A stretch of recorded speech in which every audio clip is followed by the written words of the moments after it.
Hey everyone, welcome to another edition of YouTube Willow DuPage Style.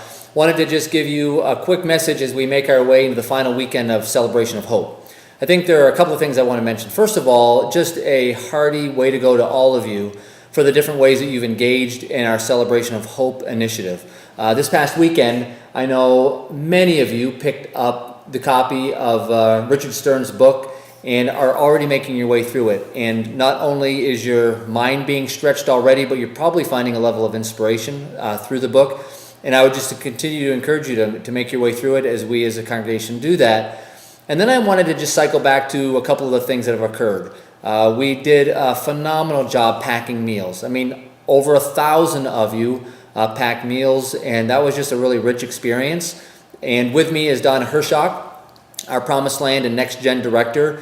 And not only did our students and our children get involved in the meal packing, but they were involved, many of our students, in the 5-day food challenge, along with so many of you.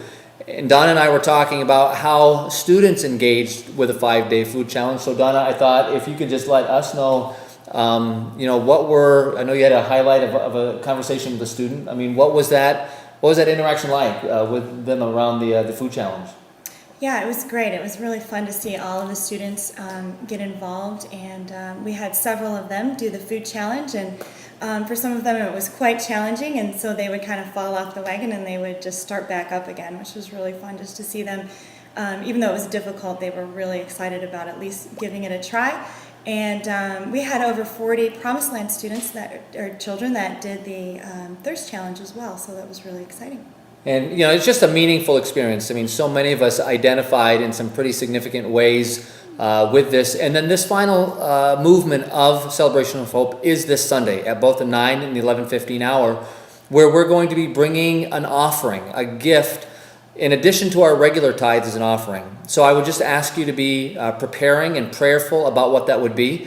It will come at a different point in the service than normal. And we really do want all of us to engage, whether it's 1 penny or north of that quite a bit. It really is going to be up to you. So as you consider this upcoming weekend, you can be looking in the book of Luke. Bill is going to be teaching the parable of the sower. So feel free to look that up and be reading through that. And until then, have a great rest of the week. And we'll look forward to seeing you in the Fine Arts Center, in Promised Land, or in student ministries. So see you then.